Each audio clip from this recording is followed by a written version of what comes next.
So I didn't want to honestly be that annoying person when, you know, when you're looking for like these recipes of something that you really want to bake or make and stuff, and then to even get to that recipe, it's like you have to scroll through this entire essay that no one wants to goddamn read, but then, yeah, I'm not gonna put you guys through that. So let's get straight to the point and then we'll talk. So to start off, I thought we could start off with the dry ingredients first. So you're going to need 2 cups of flour, 1 teaspoon of baking soda and baking powder, half a teaspoon of salt, 1/8 teaspoon of nutmeg, 1/4 teaspoon of cinnamon, and half a cup of yellow golden sugar, or you could use brown sugar. Now I used the yellow golden sugar because I couldn't find the brown sugar, but either or works.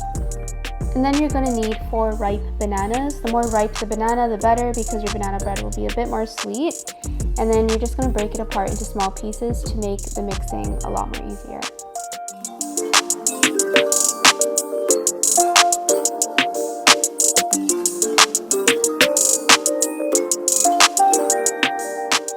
And then you're going to need 1/4 cup of olive oil.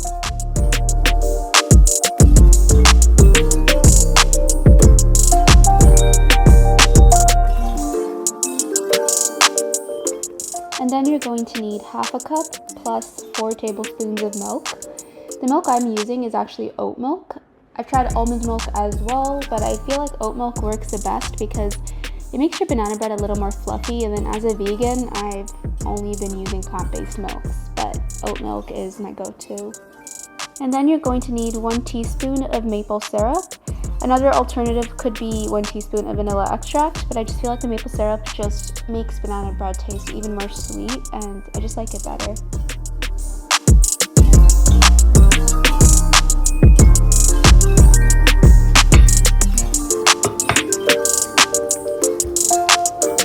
I could totally do this with the electric mixer, but it's just the harder way to do things. Now you guys are going to notice how I'm not even going to be adding any vegan chocolate chips to this banana bread. Like, what's banana bread without the chocolate chips, right? But the reason why I'm not adding any chocolate chips is because I tried to not have too much sugar with the way I eat, especially with incontinence, because sugar and incontinence just doesn't really work well together. So yeah, I've just been very mindful about that. Oh my gosh, my hands are tired.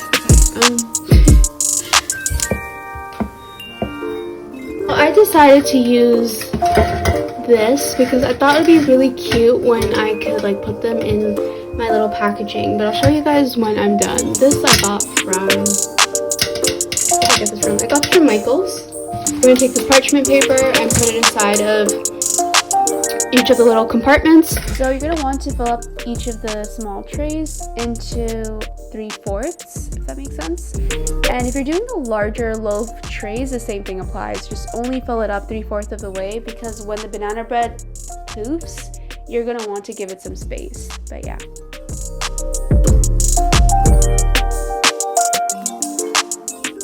Now place the loaves into the oven at 350 degrees for 40 to 50 minutes.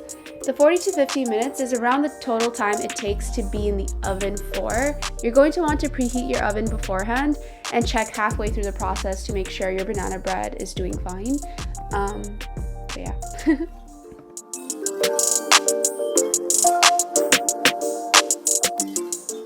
So this was actually the video I was planning to post for Valentine's Day, but I just never did because I was running out of time. I never actually posted this video on Valentine's Day, so I figured I'd post it now, but instead of making it a Valentine's Day themed video, I can make it about cooking with incontinence, because it is something I struggle with unless I'm wearing a diaper in the kitchen. So I was actually wrapping this box up as if I was actually giving it to like a date. Again, hypothetical, but I try to make it look all cute with the red ribbon, and I tried.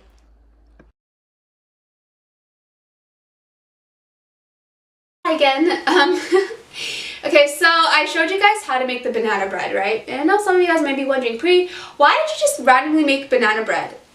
So this video was actually one that I made that I honestly was planning to post for Valentine's Day, but I never got around to posting this video for Valentine's Day. So what I actually did was I posted a short instead. But why I never posted for Valentine's Day was because I was kind of just running out of time. In this video, I honestly wanted to be doing something that took me like about 5 years to finally do, and that was cooking.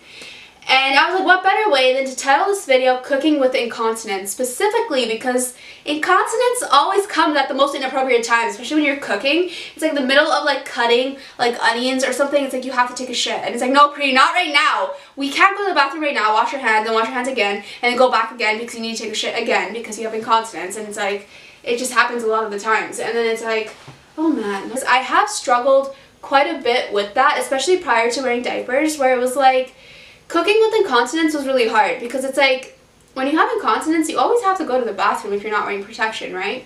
But when you're cooking, it's like, it just gets really fun. It just gets really, it gets really annoying when you have to go to the bathroom X amount of times just to make that one loaf of banana bread.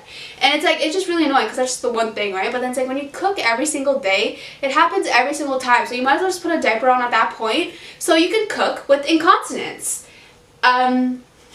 So yeah, like if you guys follow me on Instagram, you would know I love cooking. Cooking is the one thing that makes me feel so happy. It puts my mind at ease when I'm stressed out, and it's everything to me. Like when I'm sad, I cook. When I'm not hungry, I cook. It's just cooking. There's something about it. It's just the creativity, making things look really pretty and nice and presentable. It's just very exciting to me. So I'm finally doing it today, and let me know what you guys think about this little cooking segment because I tried.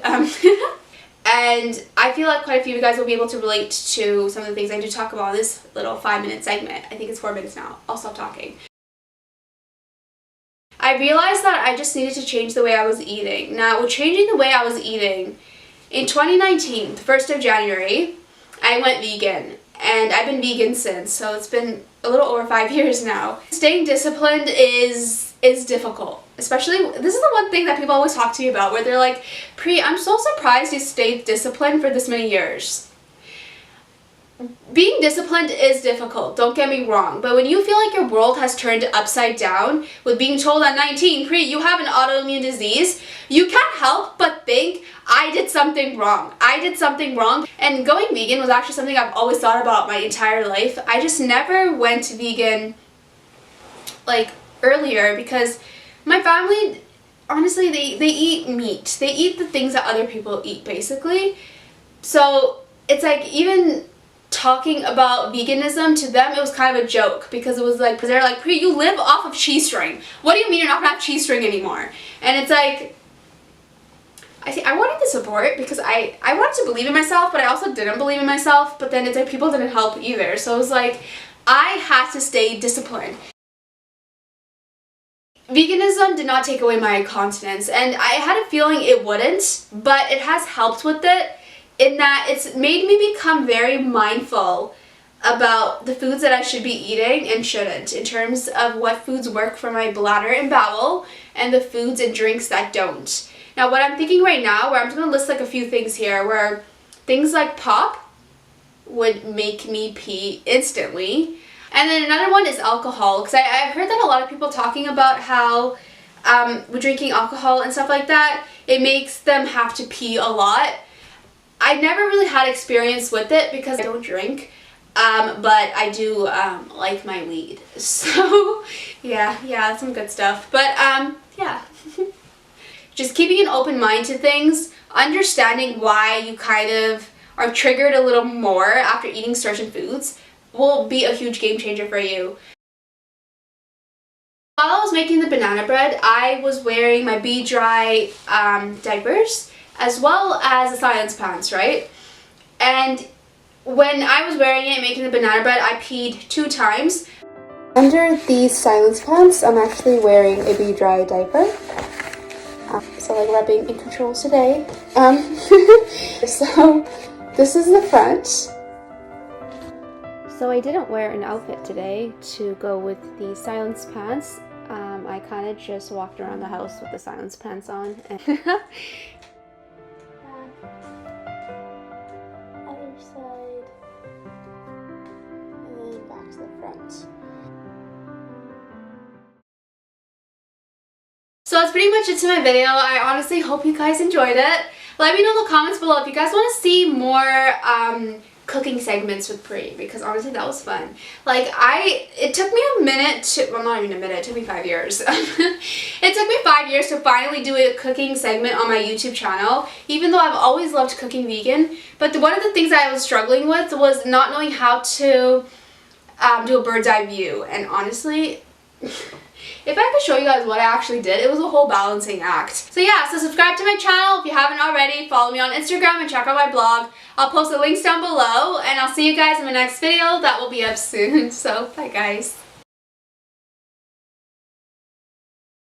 This was me trying to take a thumbnail picture, but wait for it. You know what I really feel like? Or on the iPhone when it's like you have to take your finger to scan your thingy to rotate your hand. Like literally, that's what I literally do for a thumbnail, where I'm like,